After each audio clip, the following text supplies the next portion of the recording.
Hello everyone, welcome back to my channel. मेरे channel पे जो कोई भी नए आ रहे हैं प्लीज़ सब्सक्राइब कर दीजिए। लाइक और कमेंट करके ज़रूर बताएं कि आज की स्टोरी आप लोग को कैसे लगी। पिछले पार्ट में हमने देखा था विंग पूरे मेंशन में पानी फैला रखा था। वो इधर से उधर पानी को कर रहा था। तभी वांग जी, लैन सिचन, सुयांग और सोंगलैंग मेंशन में जब आते हैं तो वो विंग को इस हालत में देखकर वो चारों के चारों शॉक हो गए, क्योंकि विंग काम करते करते कभी अपने बालों को खींच रहा था तो कभी अपनी फेस को साफ कर रहा था। विंग की ऐसी हालत देखकर सुयांग, सोंगलैंग और लैन सिचन काफ़ी शौक थे, पर वांग जी विंग को इस हालत में देखकर उसे बहुत गुस्सा आ रहा था। उसकी गुस्सा बढ़ते ही जा रही थी। वांग जी गुस्से में कहता है, यहाँ क्या हो रहा है? वांग जी की आवाज़ सुनकर विंग डर गया और पीछे देखा तो चारों उसे ही घूर रहे थे। विंग एक अच्छे बच्चे की तरह खड़ा हो गया, बोला, वो मैं पूरे मेंशन को क्लीन कर रहा हूँ। वांग जी अंदर आते हुए बोला, इसे क्लीन करना बोलते हैं? विंग बोला, हाँ, मैंने पढ़ा है कि पानी गिराकर क्लीन करते हैं। तभी सुइयां, क्या तुमने पहले कभी काम नहीं किया क्या? विंग नामे सिर हिलाया। वो सब अपने ही बातों में लगे थे, लेकिन वांगजी विंग को गुस्से से घूर रहा था, क्योंकि विंग के बॉडी हल्के हल्के रिवील हो रहे थे और उसकी चेस्ट एरिया भी। ये देखकर वांगजी का गुस्सा हाई लेवल पर बढ़ गया। ये देखकर विंग की ऐसी हालत देखकर वांगजी की मुट्ठी कस गई, क्योंकि उसे विंग पर बहुत गुस्सा आ रहा था। वांगजी जाकर विंग के हाथ से वाइपर उठाकर फेंक दिया और विंग को खींचते हुए ले जाने लगा। सुयांग सिचन की तरफ और सोंगलैंग इन दोनों की तरफ देख रहे थे। सुयांग मुस्कुराते हुए वो चला गया और सिचन अपना सर ना में हिलाते हुए चले गए। सोंगलैंग बस इन दोनों को ही जाते देख रहा था। इन्हें क्या हुआ? मुझे क्या करना है? वो भी अपने रूम की तरफ चला गया। इधर वांगजी विंग को खींचते हुए अपने रूम में ले आता है और उसे वॉशरूम में ले जाकर खड़ा कर दिया और शावर ऑन कर दिया। विंग शावर के पानी पड़ते ही वो कांप उठा। विंग गुस्से में वांगजी से बोला, तुम ये क्या कर रहे हो? आप वांगजी, मैं क्या कर रहा हूँ तुम्हें नहीं पता? तुम देखो तो खुद की क्या हालत बना रखी है। तुम कितने बुरे दिख रहे हो। तुम अच्छे से खुद को क्लीन करो। और वांगजी वहाँ से जाने लगा। तभी विंग बोला, मेरी बॉडी मैं जैसे चाहूँ वैसे रहूँ, आपको इससे क्या?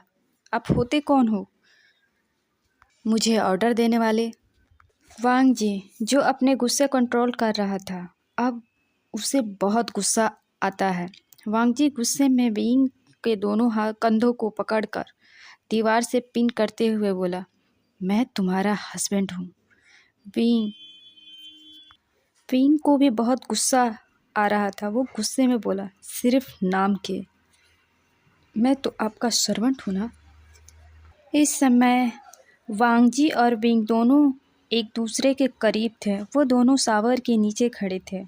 वांगजी अपने गुस्से भरी आंखों से घूरते हुए बोला, विंग विंग के कपड़ों की तरफ इशारा करते हुए, मैं क्या तुम्हारे लिए कम पड़ गया हूँ जो अब तुम दूसरों को सिड्यूस करने चले हो? विंग को तो पहले कुछ समझ में नहीं आया, पर जब विंग वांगजी की नज़र का पीछा किया तो विंग अपने शर्ट का बटन बंद करने लगा। वांगजी विंग के हाथ को कस के पकड़कर उसे कमर के पीछे करते हुए बोला, क्या हुआ? मेरे होते हुए तुम ऐसा करके अल्फा को फंसाने चले हो? तभी विंग गुस्से में बोला, क्या हुआ? फंसा ही लिया तो? वैसे भी तुम तो हर रोज़ नई नई गर्ल्स के साथ घूमते हो। तुम हर रोज़ गर्ल्स को कपड़े की तरह बदलते हो। हर रात नई नई तुम्हें ओमेगास चाहिए होते हैं। तुम्हें 2-3 रख भी लिया तो तुम्हें इससे क्या। वांगजी को विंग की बात सुनकर इतना गुस्सा आता है कि वो एक झटके में विंग को दीवार के तरफ पिन कर देता है और उसके फेस को दबाते हुए उसके बालों को कस पकड़ कर बोला, तुम्हारी इतनी हिम्मत कि तुम मुझसे जवाब दोगे? अपनी औकात देखा भी है? एक बात कान खोल कर सुन लो, तुम मेरे हस्बैंड हो, नाम के ही सही। अगर तुमने ऐसा सोचा भी तो देख लेना, मैं क्या करूँगा वो मुझे भी नहीं पता। जब तक तुम मेरे पास हो तब तक मैं तुम्हें यूज़ ना कर लूँ, तब तक मैं तुमसे बोर ना हो जाऊँ, मेरा मन तुमसे भर ना जाए, तब तक मैं तुम्हें छोड़ ना दूँ। तुम ऐसे सोचना भी मत, नहीं तो मुझसे बुरा कोई नहीं होगा, समझे तुम? ये बोलकर वांगजी विंग अपने तरफ किया तो देखा विंग की आंखों से आंसू निकल रहे थे। विंग अपने आंसू भरी आंखों से वांगजी की तरफ ही देख रहा था और बोला, क्या आपको नहीं लगता कि आप भी एक मैरिड कपल हो? क्या ये नियम आपके ऊपर नहीं लागू होना चाहिए? क्योंकि आप भी तो मैरिड हो। जब एक मैरिड अल्फा बाहर किसी ओमेगास के साथ रात गुजार उसकी ओमेगा को कैसा लगेगा कि उसका अल्फा बाहर किसी और के साथ अपनी रातें रंगीन करता हो, वो भी उसकी ओमेगा होते हुए।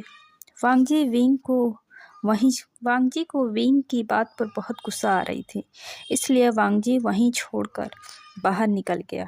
विंग वहीं सावर के नीचे बैठकर जोर जोर से रोने लगा। विंग को रोने की आवाज़ बाहर आ रही थी। विंग रोते हुए मन में बोला, आपसे मैं प्यार करता हूँ, मैं चाहकर भी आपसे नफरत नहीं कर सकता। क्यों मैं आपसे नफरत नहीं कर सकता? आपने मुझसे कहा था कि आप मेरे हस्बैंड हो। आपने मेरे बारे में सोचा है कभी? जब आप हर रात गर्ल्स के साथ होते हो तो मुझे कैसा लगता है? ये बोलकर विंग रोने लगा। उसे तो पता भी नहीं था कि वो सावर के नीचे कितने देर तक बैठा था। दूसरी तरफ वांगजी गुस्से में बाहर अपने फार्म हाउस पर चला जाता है। इधर सीचे वांगजी को फार्म हाउस की तरफ जाते देखकर कुछ नहीं बोले। वांगजी एक रूम में पहुंचकर सोफे पर जाकर बैठ गया। बेड पर एक ब्यूटीफुल गर्ल किसी की आने का इंतज़ार कर रही थी। वो वांगजी को देखकर उसकी आंखें एक में चमक उठी। वो गर्ल अपने आप को रिवील करके वांगजी के पास आने लगी। वांगजी एक सिगरेट निकालकर कस लेते हुए अपने सामने खड़ी आती गर्ल्स को घूरते हुए देखने लगा। वो गर्ल्स वांगजी के गोद में बैठ गई और उसके शर्ट के बटन को खोलने लगी। इस वक्त उस गर्ल्स के आंखों में वांगजी साफ साफ अपने लिए लस्ट देख पा रहा था। उस गर्ल्स को ऐसा देखकर वांगजी कुछ नहीं बोलता। वांगजी बस सिगरेट का कस ले रहा था। वो गर्ल्स वांगजी को किस करने की कोशिश ही करने वाली थी। जैसे ही किस करने वाली थी, वांगजी उस गर्ल्स को दूर फेंक दिया। तभी उस गर्ल्स को याद आया कॉन्ट्रैक्ट के बारे में, जो वांगजी ने पहले ही एक कॉन्ट्रैक्ट बनाया था जिसे वो सिर्फ इंटीमेट होंगे। वांगजी ने एक नज़र उस गर्ल को देखा। अपने हाथों में एक इंजेक्शन लगाता है और उस गर्ल को तो कुछ समझ नहीं आया कि वांगजी इंजेक्ट क्यों लगा रहा है। उसे इन सब से कोई मतलब नहीं था। अब हमें 2 घंटे बाद दिखाया जाता है। 2 घंटे के बाद वो गर्ल बेड पर बेहोश पड़ी थी। वांगजी उठकर वॉशरूम चला गया और फ्रेश होकर अपने कपड़े पहनकर बालकनी में खड़ा हो गया। बेड पर वो गर्ल बेजान पड़ी थी। वांगजी को इससे कोई मतलब नहीं था।